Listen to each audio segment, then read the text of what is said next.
Welcome back, everybody, and yeah, apologies for being for having a long break from lectures on YouTube, but I had some personal issues accompanied with the coronavirus, and now I got some more time, so I'm trying to record some lectures a bit more frequently. So what we will be discussing in this lecture is actually policy gradients. And policy gradients are, in fact, nothing but a type of solver for reinforcement learning algorithms. So what we will do, or the organization of this lecture, will look as follows. So one, we will do a recap of the reinforcement learning. So we will do a reinforcement learning recap. And then two, we will write the optimization problem. So we will write the optimization problem for reinforcement learning and reflect upon why this problem is in fact complicated or complex to solve. And then three, suggest one of the algorithms to solve this problem, which is nothing but policy gradients.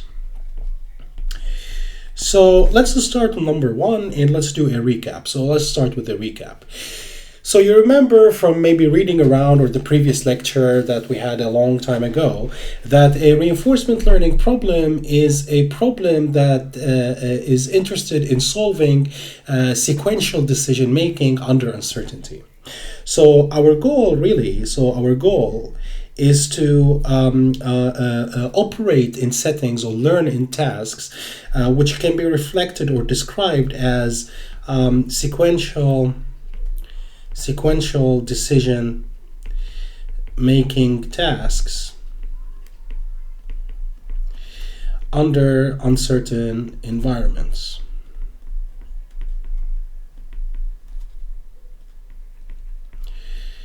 So what that actually means is that, okay, we have an agent and that agent needs to take a sequence, right? Thus the word sequential here.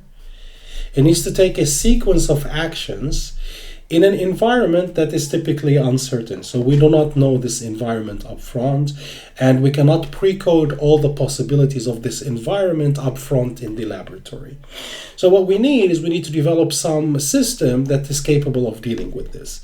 Of course, examples of this are ubiquitous, right? Like if you think about robotics, or if you think about the AlphaGo game, or if you think about the chess, or if you think about self-driving cars, for example, or even logistics types of problems, then all these can be written as a special case of a reinforcement learning algorithm, which is formalized, as we said last time, using a Markov decision process, which is a way to formalize, to mathematically describe reinforcement learning problems. And that Markov decision process, which we call then MDP, so MDP stands for Markov decision process, that was a tuple, so we're going to call that MDPM, right?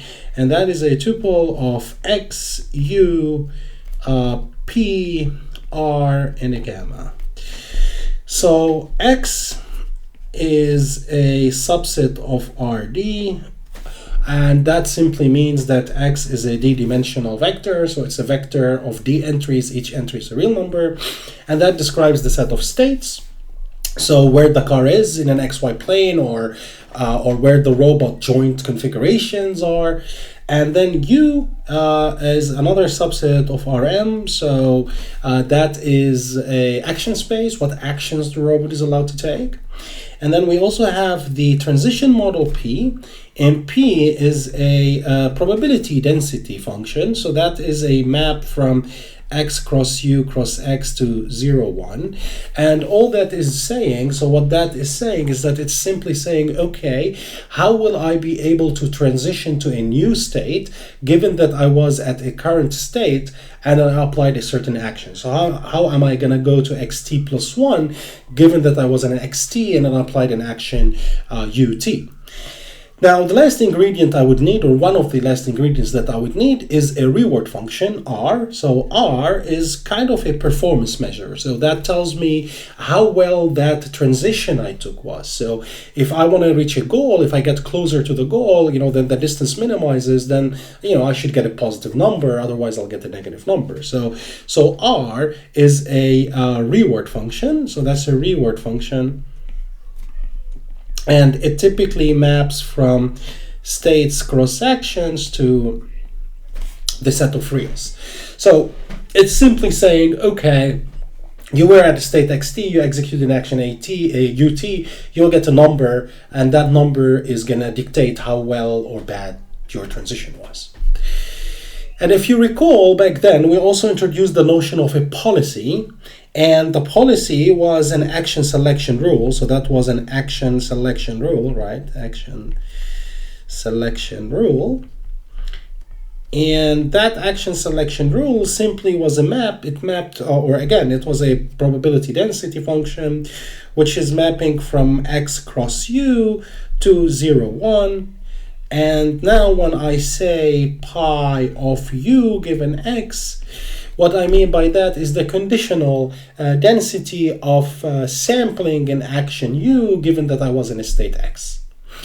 Now, upon interactions with the environment, I end up computing or calculating a trace or a trajectory from that environment, which is simply a sequence of state action pairs. So I talk to this environment, I am at some state S or X, sorry, in this case, I apply an action U, then according to P, I transition to xt plus 1, and then I get a reward for that, and then I repeat this process for some horizon t, and then I gather a trace, a trajectory, a trajectory which is this collection of state action pairs. And we called that trajectory back then tau, which was like x1, u1, x2 up to xt. Now, by no means this is the only way of formalizing an MDP or reinforcement learning problem. I'm working with the episodic setting, whereby I'm assuming a finite length of the horizon. But if you think about problems where you want to run forever, you can also formulate that, but as an infinite horizon type of problem. And also, there is no need for the reinforcement learning algorithm to know either the reward function nor the transition model. And that actually differentiates it a little bit from optimal control, where optimal control tends to say, okay, look, I know something about these two.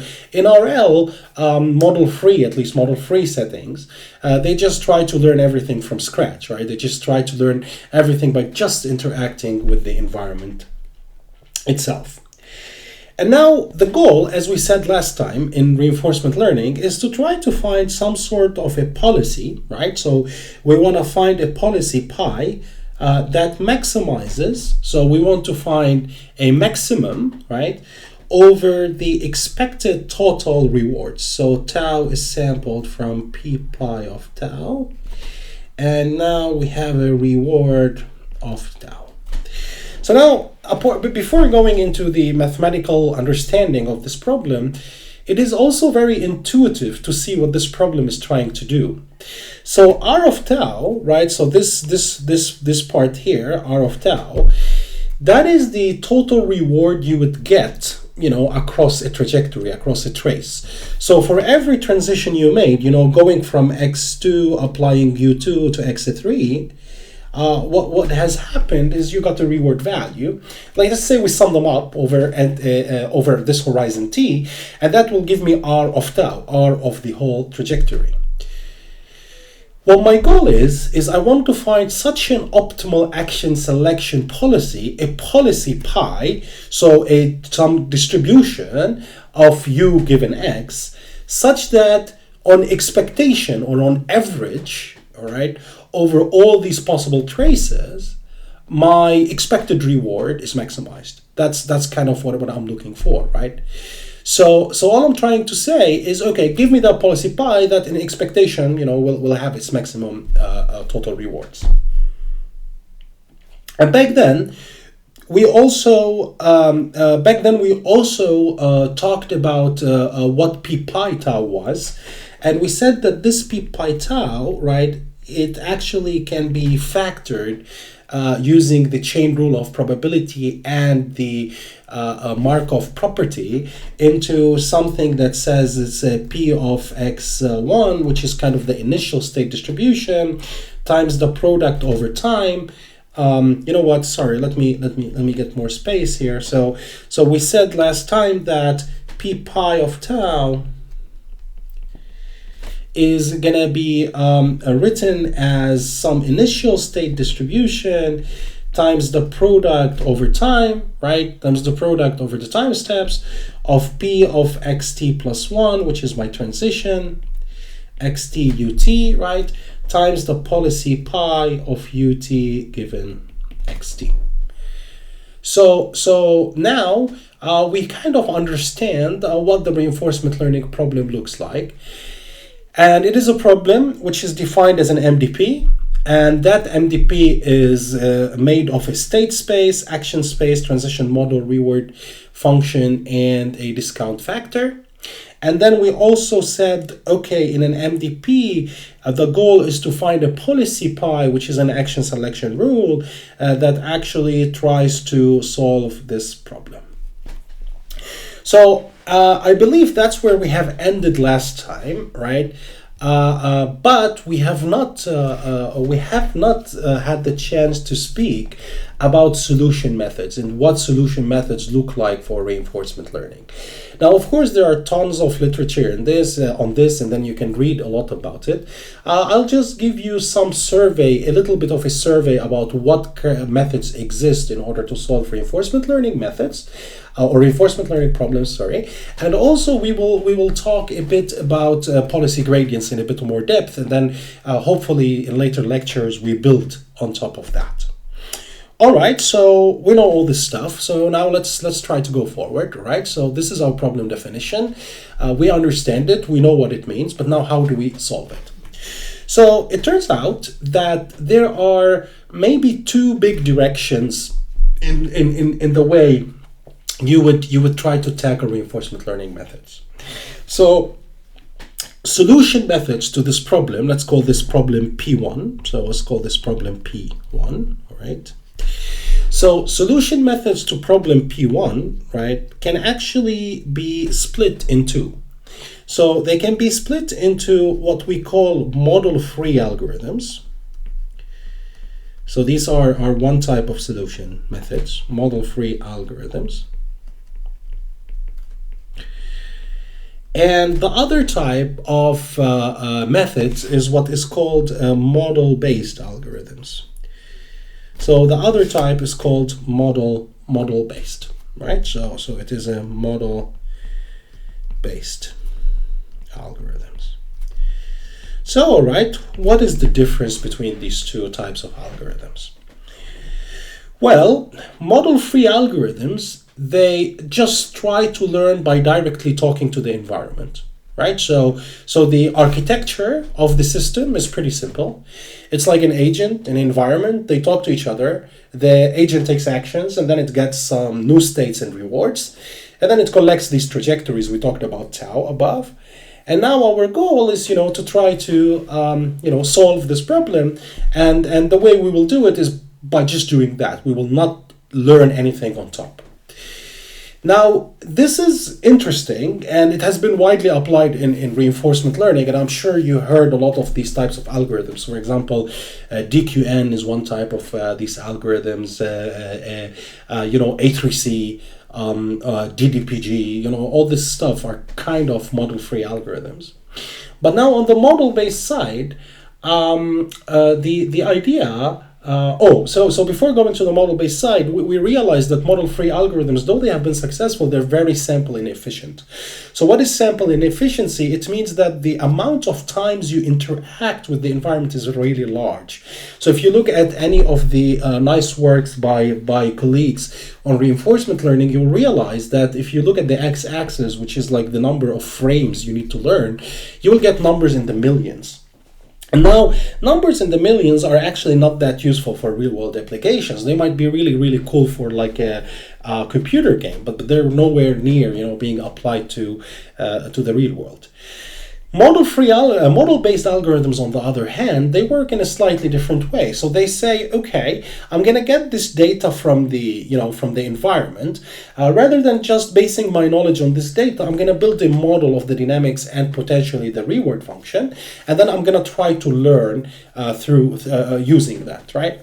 So model-free algorithms learn directly, and the model-based algorithms, they build a surrogate MDP or surrogate model, and then they learn in that model. Now, model-based algorithms are really cool because they're very sample efficient, and one of the most famous ones is Pilco that I personally like a lot, and I think it's one of the best algorithms that has been created for solving reinforcement learning. And a word or two on some new benchmarking papers popping up on this. I'm not sure, like, we have never gotten Pilco results that they report, so I'm not sure how they got these results. However, model-based algorithms, though successful, they still cannot generalize really well to high dimensions. If you look at the new papers from Google, called Dream to Control, that's actually one method that is kind of getting there, but the numbers are still kind of e to the power 6. Now, in general, right, RL algorithms can be further split into like direct versus indirect methods. And indirect methods, they build kind of a indirect quantifier of the policy, such as Q functions. While direct method, they just parameterize the policy and then they just try to operate in that space. So we will hopefully get into discussing all these as we go. But what this lecture is going to be about is direct methods. So what direct methods are going to do is it's going to parameterize the policy pi by theta. So it's going to say, okay, what I'm going to do now is I'm going to introduce some neural network, let's say, that has some theta, unknown parameters theta, and that parameterizes the policy. So now I'm going to, instead of writing pi, I'm going to write pi theta, all right, of ut given xt. And what that looks like, you can think about it as like, like the way you like, whatever model you would love, whatever model you would like, you just can use as your policy. So for example, you can use a deep network, where on the input layer here, you would put an xt, which is kind of your state. And then, you have like a network here with some connected units, right? So this is like a fully connected whatever. And then here you will have your output action ut, all right? Now, of course, this pi is a distribution, so you should output the distribution from your neural network. And the easy way to do that is you just parameterize a mean and a covariance of like a Gaussian distribution, for example. And of course, there are much more interesting types of parameterizations that give you densities already, but maybe the most commonly used one is this network is outputting like a Gaussian mean and covariance, which is really equivalent to just adding some noise to this output ut. But anyways, it does not really matter much. The idea is that you just can parameterize it whatever you would like, in whatever form you'd be really interested in. So now with this, we can transform problem 1 into problem 2. And problem 2 is simply going to be, okay, rather than looking for the space over some probability distributions, which is extremely hard to understand and deal with, we have effectively restricted that space into a parametric form by introducing this theta. So now looking for different theta will give you different distributions, but these distributions are not infinite possibilities. They are restricted within the hypothesis space enabled by theta. So now what you can do is now you can say, okay, instead of doing that, I'm going to now maximize over theta, all right? And now instead of doing E over tau pi, it's going to be E over tau sampled from P theta of tau, R of tau. Right? So all I've done to go from here to here, so all I've done to go between these two is I just introduced, so these two here, so going from there to there, I introduced this parametric distribution pi theta. And now that's my problem that I would like to solve. All right, so how would you go around solving this problem? Well, I mean, at the end, if we think about it, This is just a standard optimization problem, but it's kind of stochastic and a bit messy. But it's still like it can be seen as, okay, I'm going to try to maximize some function of theta, right? Some function of theta where that function is whatever is written here. So okay, so let's call that j. So essentially, what we're going to do is we're going to say, okay, I'm going to maximize with respect to theta j of theta, where j of theta is just this expectation, tau, r of tau. All right, good. So that's kind of now our optimization problem that we would like to tackle. All right. Now please remember the definition of the expectation. So because this will become interesting later. So remember that we can write the expectation as kind of the integral, right? So it is the integral over p theta of tau, r of tau, right? D tau. So that's kind of the definition of the expectation. It is the integral over the density times the function I'm interested in, d tau.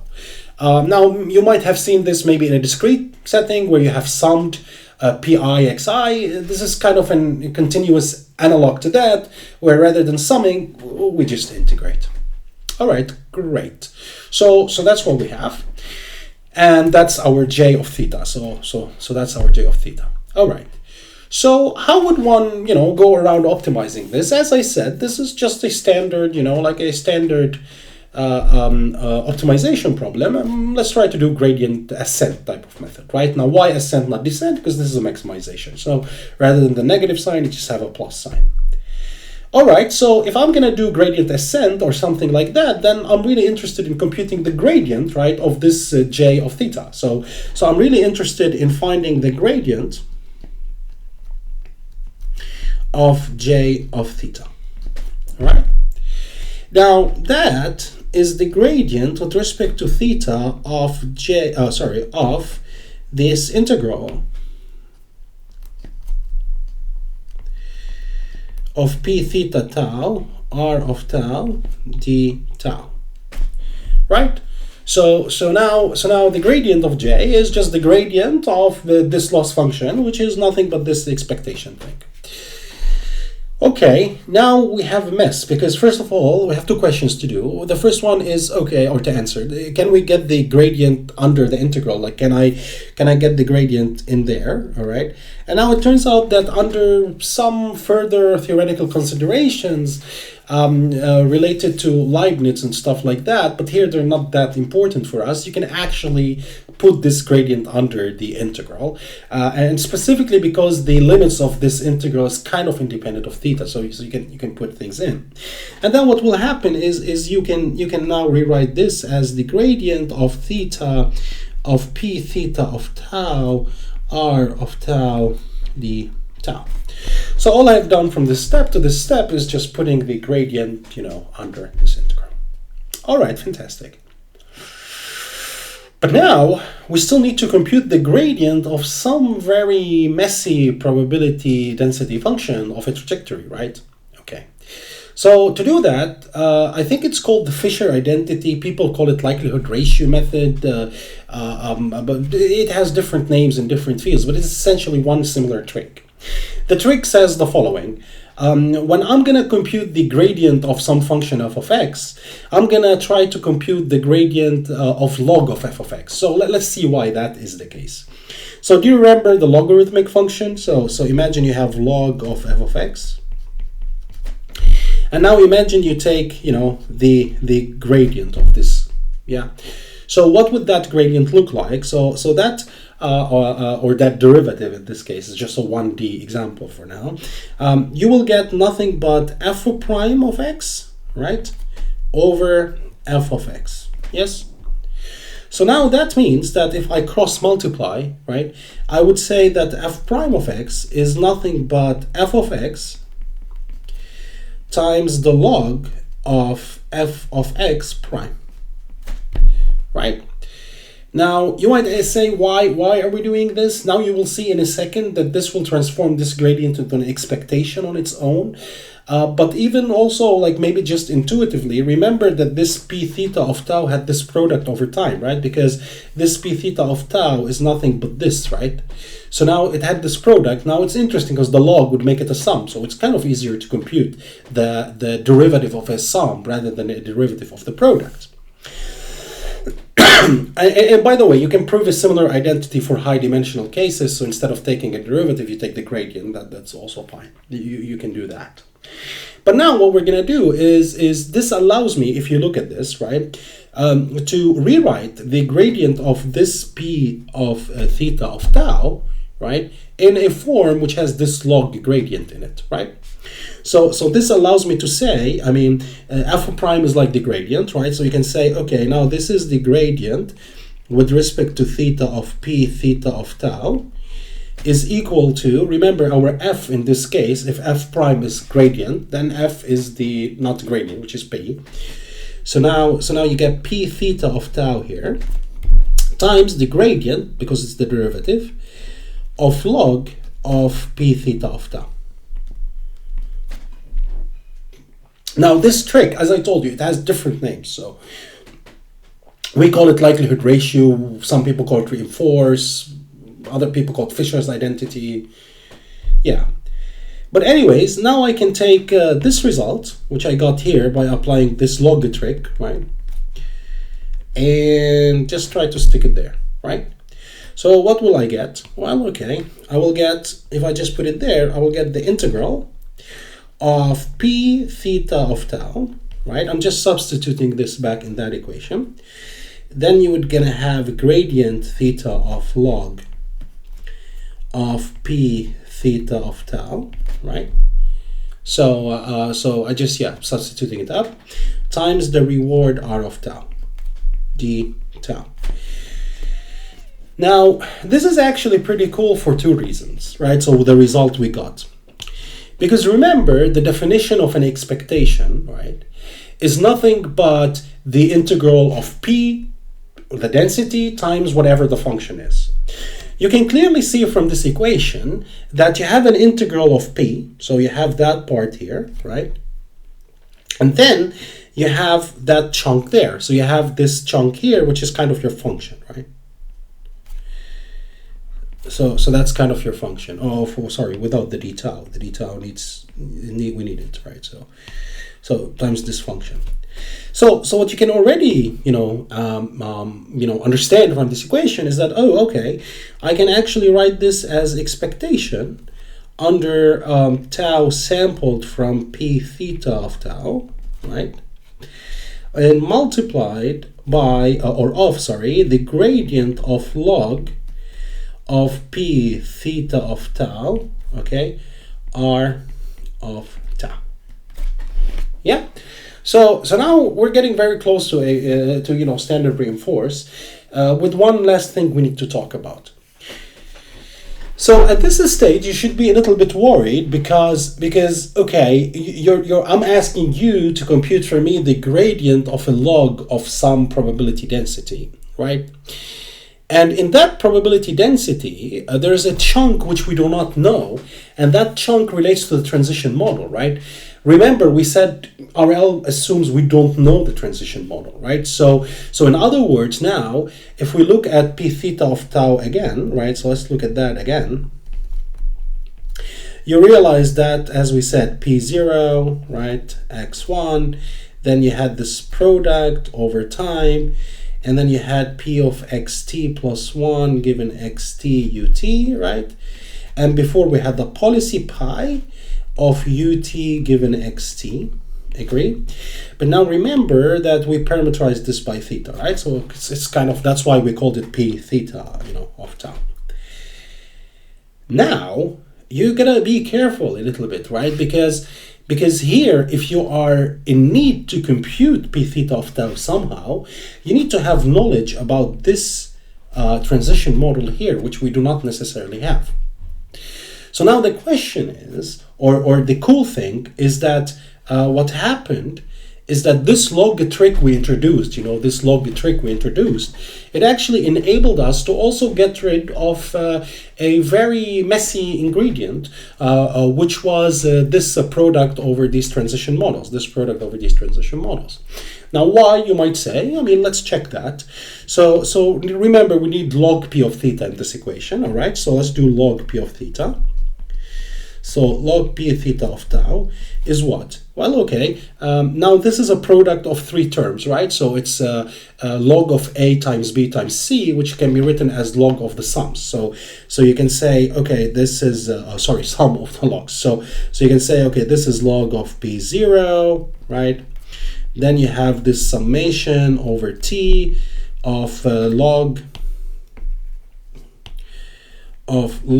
of p of xt plus 1 given xt ut plus the summation of log of the policy, right? Pi theta of ut given xt, right? That's what we know.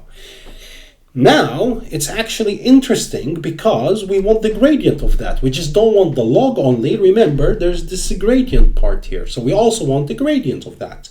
Okay, so now if we take the gradient with respect to theta of log of p theta of tau, now you need the gradient of the log of p0, but hey, that's 0 because it does not depend on theta.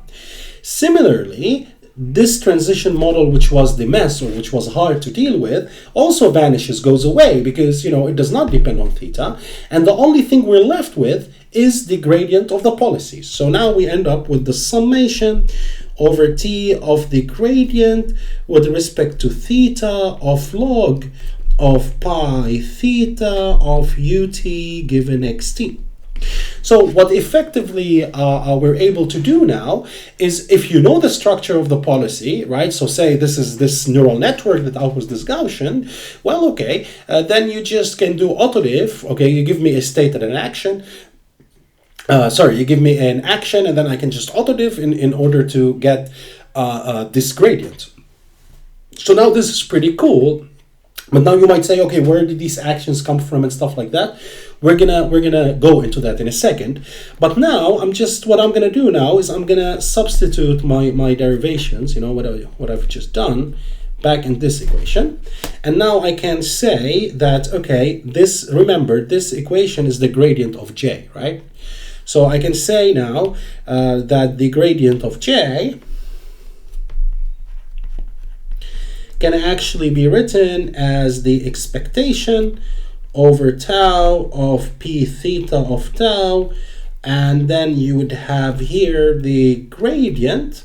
But now please remember, instead of gradient log theta, we just have the sum of the gradients, right? So I should write maybe here the summation over time of the gradients of the log of pi theta of ut given xt, and then here you multiply that by r of tau.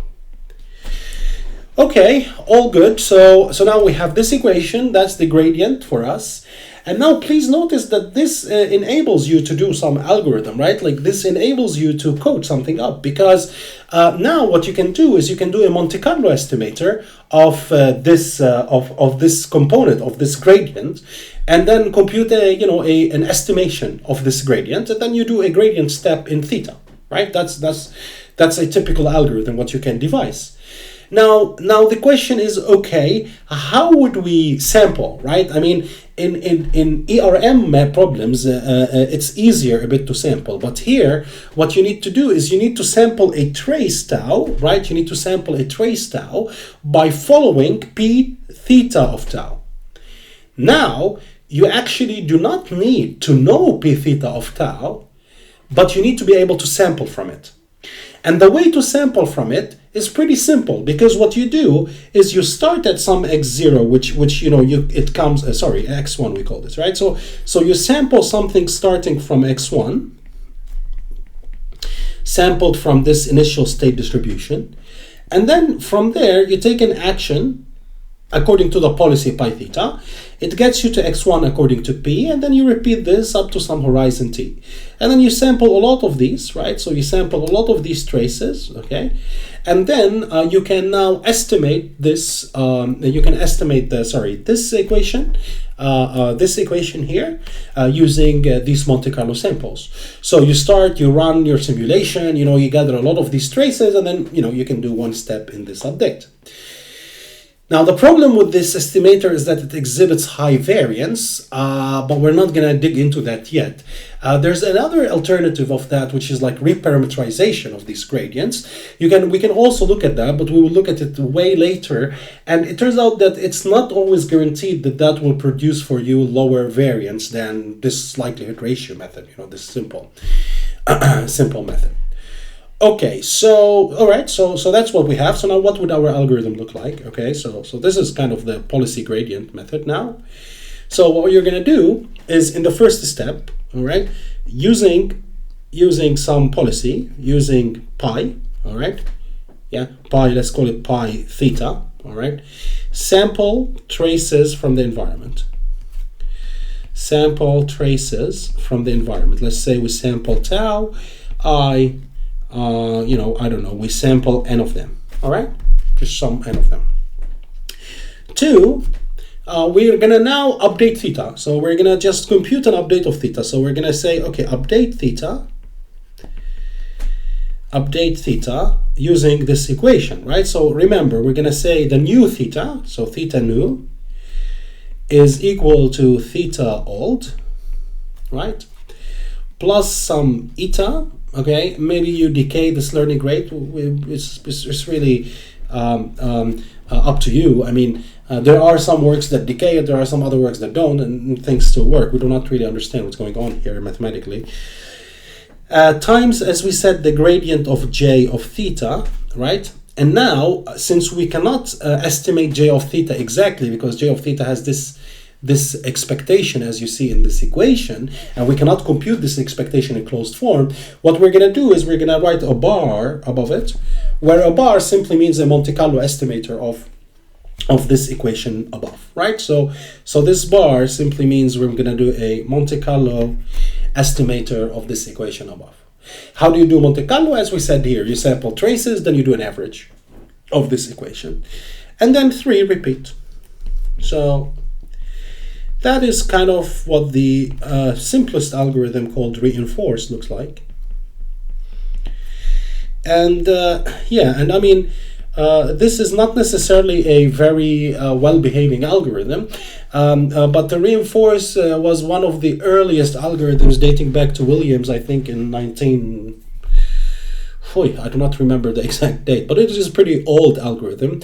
And it just operates in this way. First you sample traces, then you update the policy using like a stochastic gradient by doing a Monte Carlo estimator using the log trick, which is derived, and then we repeat this process over and over again. Now the big problems in reinforcement learning start happening because to estimate this gradients here, you have variance introduced, and now this variance can affect your convergence speed. So, the higher the variance, the worse your convergence speed is. And then there has been some tricks to do, which we will talk about next time. For example, subtracting a baseline, actor critic method, stuff like that. They all are really doing the same thing we just described. But now they're trying to, somehow kind of reduce the variance and have a better form of an update than the update we did here.